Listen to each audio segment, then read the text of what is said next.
Halo, perkenalkan nama saya Muhammad Afandi dari mahasiswa IPM Uji Online.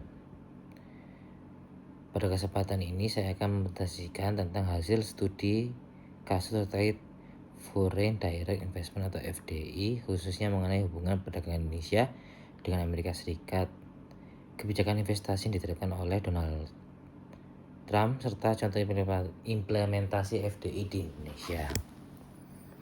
Analisis hasil negosiasi RI dan AS.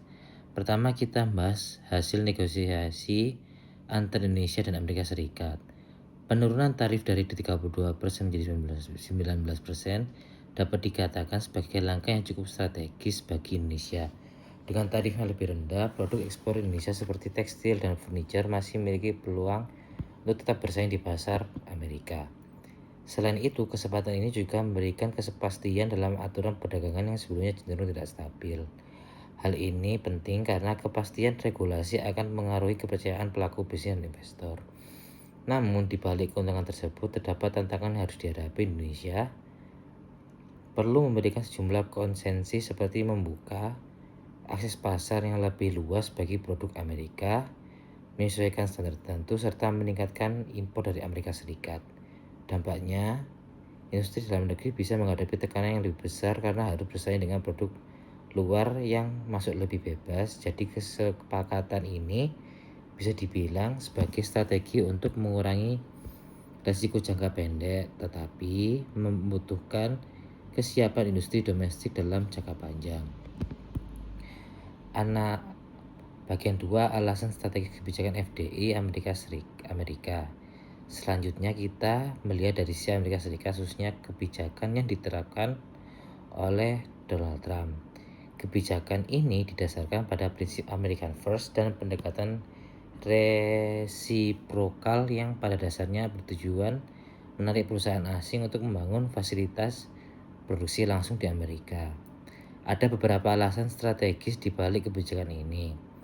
Pertama, untuk menghidupkan kembali sektor manufaktur domestik yang sebelumnya mengalami penurunan. Dengan adanya investasi asing, maka akan tercipta lapangan kerja baru bagi masyarakat Amerika.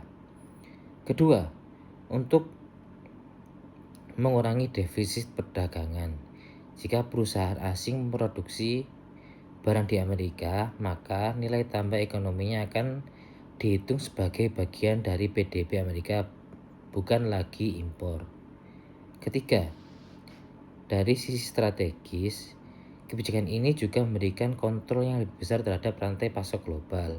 Hal ini menjadi sangat penting terutama untuk sektor seperti energi, teknologi, dan mineral penting. Jadi, bisa disimpulkan bahwa kebijakan ini tidak hanya bersifat ekonomi, tapi juga memiliki tujuan jangka panjang dalam memperkuat posisi Amerika di tingkat global. Terakhir, bagian 3, contoh FDI di Indonesia. Terakhir, kita melihat contoh implementasi FDI di Indonesia, yaitu melalui investasi yang dilakukan oleh Freeport Indonesia. Salah satu kontribusi penting dari investasi ini adalah pembangunan smelter di Gresik. Dengan adanya fasilitas ini, Indonesia tidak lagi hanya mengekspor bahan mentah, tetapi juga mampu melakukan proses pemurnian di dalam negeri. Hal ini memberikan nilai tambah yang lebih tinggi, khususnya pada komoditas seperti tembaga dan logam mulia. Selain itu, pembangunan smelter juga membuka lapangan kerja, meningkatkan transfer teknologi, dan memperkuat posisi Indonesia dalam rantai pasok global. Dari contoh ini, kita bisa melihat bahwa FDI tidak hanya membawa modal, tetapi juga membawa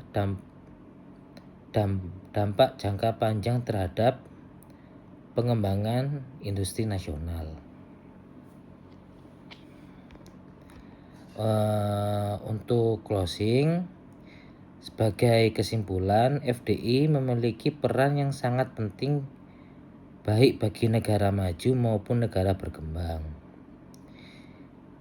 Indonesia perlu memanfaatkan peluang dari kerjasama internasional, tetapi harus menjaga keseimbangan agar industri dalam negeri tetap terlindungi dan berkembang. Terima kasih.